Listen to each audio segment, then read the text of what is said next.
Selamat malam, Bapak Ibu, saudara-saudariku yang terkasih. Senang boleh berjumpa dengan Anda dalam perjumpaan kita dalam retret dan novena Maria Bunda Karmel.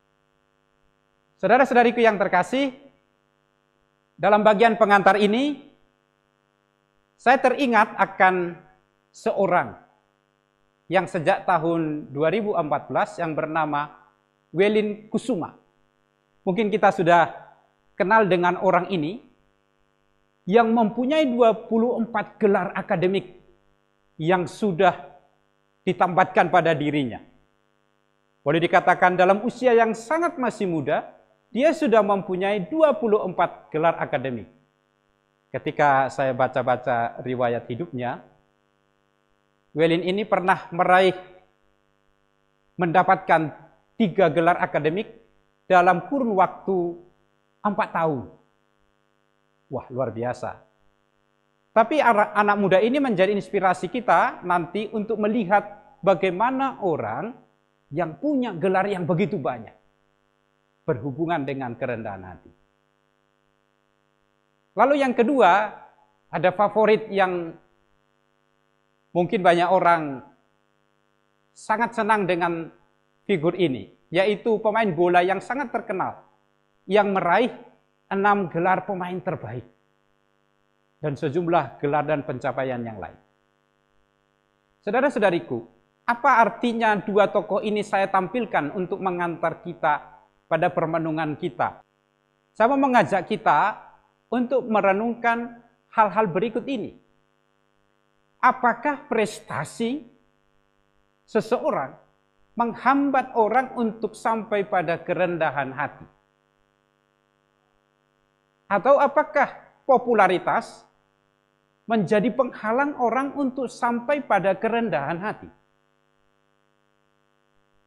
Bahkan mungkin perlu kita renungkan juga, apakah jabatan, harta menambah kesulitan orang untuk sampai kepada kerendahan hati?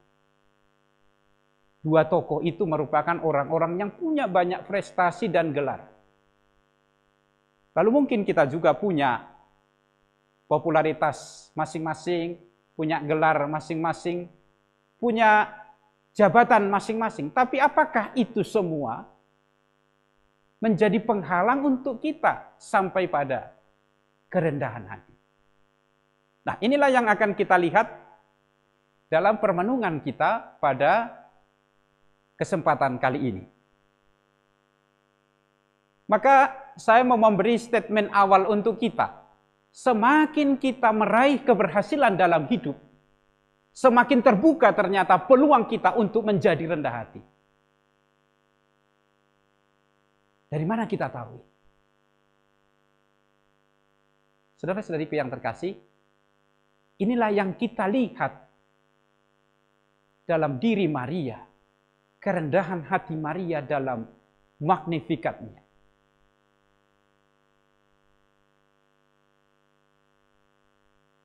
Maria ini adalah sosok wanita yang paling banyak gelar.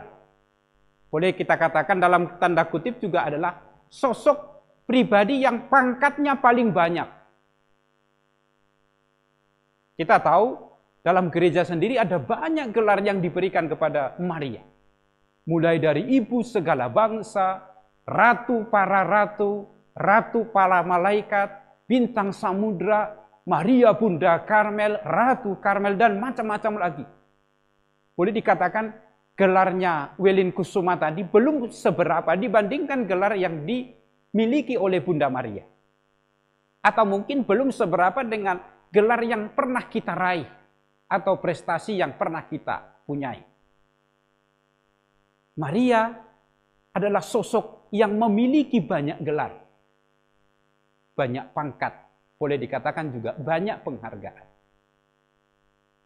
Nah, tapi ternyata Maria tidak menjadikan apa yang dimilikinya, gelar ataupun pangkat-pangkat yang boleh dimilikinya, sebagai penghalang untuk sampai pada kerendahan hati. Nah, itulah yang kita lihat dalam diri Maria pada kesempatan ini. Saudara-saudariku yang terkasih, Maria punya banyak gelar yang istimewa. Tentu gelar itulah yang membuat Maria dipuji oleh banyak orang. Devosi itu salah satu maknanya adalah menghormati dan memuji Maria. Lalu bagaimana Maria bersikap terhadap pujian, terhadap penghargaan yang dimiliki, yang diberikan kepadanya? Saudara-saudariku yang terkasih dalam Tuhan, ketika Maria mengunjungi Elisabet, saudarinya, Elisabet berkata demikian, "Diberkatilah engkau di antara semua wanita, dan terpujilah buah rahimmu. Siapakah aku ini sampai ibu Tuhanku datang mengunjungi aku?" Saudara-saudariku yang terkasih, sanjungan yang diberikan oleh Elisabet saudarinya ini kepada Maria itu bukan sanjungan yang sangat rendah, boleh kita katakan, tapi merupakan sanjungan yang luar biasa. Maria disebut sebagai perempuan yang terberkati dan sekaligus diberi gelar Ibu Tuhan. Ini yang kita lihat dalam perjumpaan antara Maria dengan Elisabet. Perempuan yang terberkati di antara semua perempuan. Wah, kalau kita bisa lihat ini luar biasa sekali. Tidak ada seorang pun yang diberi gelar terberkati di antara semua perempuan. Lalu kemudian Elisabet menyebut Maria sebagai Ibu Tuhan.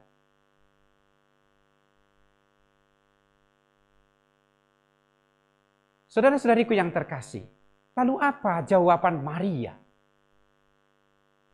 ketika dia disebut sebagai wanita yang terberkati, sekaligus disebut sebagai Ibu Tuhan? Kalau kita baca lanjutan dari kisah perjumpaan Maria dan Elisabet dalam Injil, kita akan menemukan bagian yang disebut Magnificat, yaitu pujian Maria. Maka ketika Maria dipuji, ketika Maria disanjung oleh Elisabet sebagai perempuan yang terberkati dan sekaligus sebagai Ibu Tuhan, dia berkata demikian, "Jiwaku memuliakan Tuhan dan hatiku bergembira karena Allah Juru Selamatku, sebab Ia telah memperhatikan kerendahan hamba-Nya." Saudara-saudariku yang terkasih dalam Tuhan, menarik sekali ungkapan Maria ini.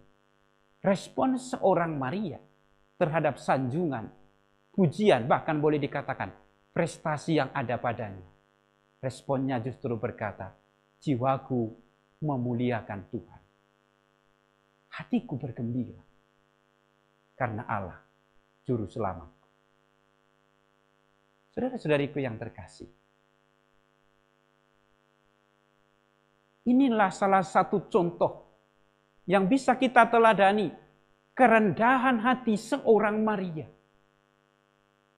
Ketika pujian yang paling agung diserahkan kepadanya, ketika prestasi dengan gelar Ibu Tuhan diberikan kepadanya, dia memuliakan Tuhan dengan jiwanya. Maka saudara-saudariku yang terkasih, apa yang bisa kita lihat dari Maria dalam peristiwa Magnificat ini? Ternyata orang yang rendah hati memuliakan Tuhannya, bukan memuliakan dirinya. Kalau kita lihat apa yang dikatakan oleh Elisabet kepada Maria, mungkin peristiwanya bisa kita bayangkan sebelum Maria berkunjung ke rumah Elisabet, Maria sudah mendengar kabar dari malaikat. Lalu ketika dikatakan, "Terberkatilah engkau di antara semua perempuan, dan terberkatilah buah tubuhmu, siapakah aku ini sampai Ibu Tuhanku datang kepadaku?" Mungkin ketika ini sampai, boleh dikatakan ketika ini sampai kepada Maria, Maria kok tidak berkata, oh iya, saya kemarin mendengar kabar yang sama dari malaikat. Dia tidak sedikit pun bercerita tentang dirinya. Tidak sedikit pun bercerita tentang dirinya. Tapi dia justru bercerita tentang Tuhannya. Salah satu bukti kerendahan hati adalah ia melupakan dirinya. Dalam peristiwa itu Maria melihat, saya bukan orang penting. Saudara-saudariku yang terkasih dalam Tuhan, dalam pengalaman hidup kita, seringkali kita merasa penting. Entah dalam kongregasi atau ordo, entah dalam perkumpulan, entah di tengah-tengah paroki, di lingkungan, atau dimanapun. Saya pernah mendengar ada celetuk dari seorang pengurus berkata demikian. Kalau saya tidak turun tangan ke situ, pasti semua akan kacau acara itu. Jadi ada orang yang merasa begitu penting di situ, sampai dia merasa kalau dia tidak ada, semua akan kacau. Atau mungkin barangkali, kalau dia merasa penting, dia akan merasa kalau saya tidak ada, maka semua program di paroki ini tidak akan berjalan dengan baik.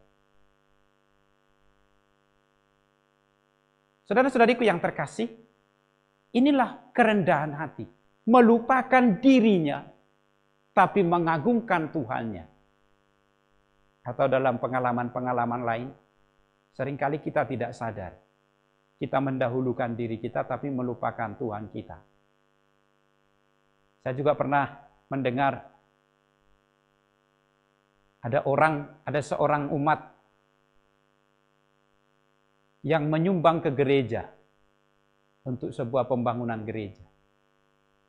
Lalu kemudian mungkin dia sudah menyumbang untuk membangun 3 gereja. Tapi yang membuat saya heran adalah 3 kali dia menyumbang, tapi bahwa cerita tentang saya menyumbang itu mungkin sudah 33 kali. Jadi 3 kali menyumbang, diceritakan 33 kali. Apa yang mau dikatakan di sini? Mau mengatakan ingat diriku, lupakan Tuhan.